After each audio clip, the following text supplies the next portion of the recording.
Hello, good friends! Welcome back to Goody Yadi's Point of View, kung saan pinag-uusapan natin ang mga isyong mahalaga sa bayan.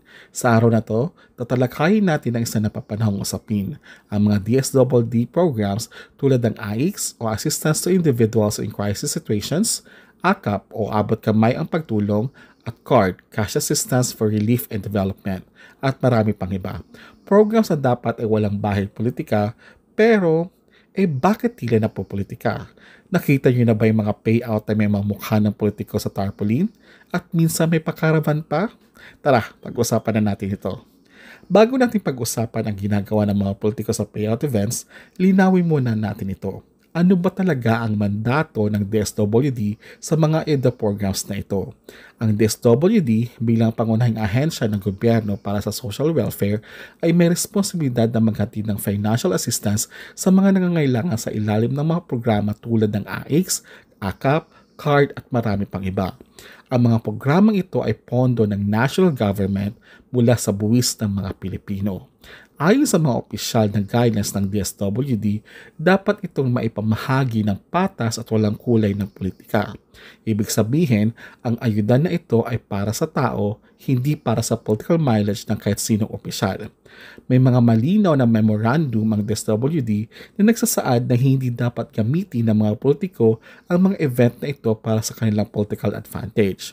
Ayon sa DSWD Administrative Order No. 17, Series of 2018, lahat ng uri ng social welfare services ng ahensya ay dapat ipatupad ng walang political na impluensya. Ang pangunahing layunin ng DSWD ay ang makatulong at masigurado ang kapakanan ng bawat Pilipino, lalo na ang mga nasa marginalized sectors. Pero ano ba ang nakikita natin sa ground? Instead na makita ang gobyerno ang nagbibigay, makikita natin na mga malalaking tarpaulin na may mukha ng politiko. Parang sinasabi na sila ang naghatid ng ayuda. Hindi lang yan. Minsan nga, parang campaign caravan na ang payout. May mga VIP seats na para sa mga kilang politiko na minsan hindi pa nga taga roon sa lugar na yon. Ano bang nangyayari? Bakit ginagawa ito ng mga politiko? Isa lang ang sagot dyan. Political mileage. Sa halip na manatiling neutral ang ayuda mula sa gobyerno, ginagamit ito ng ilang politiko para magpabango ng pangalan. Ipinapakilala nila ang kanilang mga sarili bilang tagapaghatid ng tulong. Kahit na ang katotohanan ay ito'y pondo ng DSWD mula sa national budget at hindi personal na pera ng politiko. Ang malala pa, may ilang politiko na sinusubukan pang agawin ang credits sa national programs. Dahil dito, marami tuloy ang nag-iisip ng ayuda ay galing sa kanila. Tandaan natin, hindi ito dapat nangyayari. Ang DSWD programs ay galing sa gobyerno at dapat malinaw na ang mga tao mismo, hindi ang mga politiko ang dapat makinabang dito. Ngayon, alam na natin na may mga memorandum at patakaran ang DSWD para sa payout ng kanilang programa. Ayon sa Republic Act No. 6713 o ang Code of Conduct and Ethical Standards for Public Officials and Employees, ipinagbabawal ang paggamit ng public funds para sa personal na political gain. Ibig sabihin, illegal na gamitin ng mga politiko ang mga payout events para sa kanilang political agenda. Ang DSWD mismo ay may guidelines na nagsasabi na ang tarpaulin, banners at anumang political materials na nagpapakita ng mga pangalan o mukha ng politiko ay hindi dapat ginagamit sa mga payout events. Pero bakit may mga nakakalusot? Dahil may mga maliliit na loopholes na nasusulit ng ilang politiko. Halimbawa, minsan sinasama nila ang kanilang logo o pangalan na hindi direkta sa tarpaulin pero nasa gilid ng event. Parang subtle pero malinaw ang intensyon.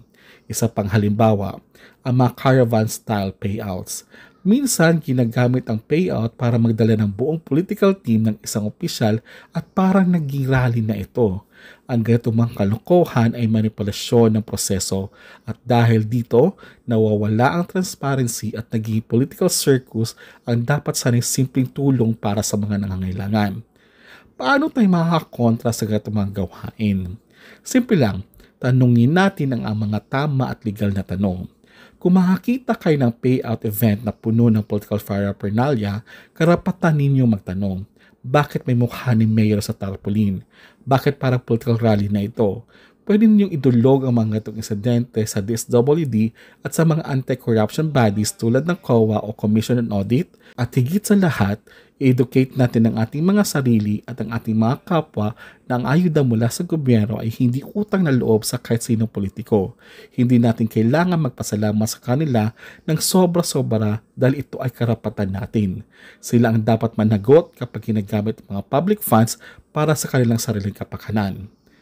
Kaya Goodisens, sa susunod na may payout event na makikita nyo, tandaan nyo, ang tulong ay para sa tao, hindi para sa politiko. Huwag tayong pumayag na gawing circus ang ating mga karapatan. Magtanong, magbantay, at maging informed. May mga karanasan ba kayo o kwento tungkol sa mga ganitong pangyayari? Share it sa comments below. Kung may gusto kayong i-topic na pag-uusapan natin sa susunod, feel free to suggest as well. Don't forget to like, share, at i-follow kami sa lahat ng aming social media accounts. Stay informed, Goodisens, and see you sa susunod na episode ng Goody Addis Point of View. Paalam muna sa ngayon.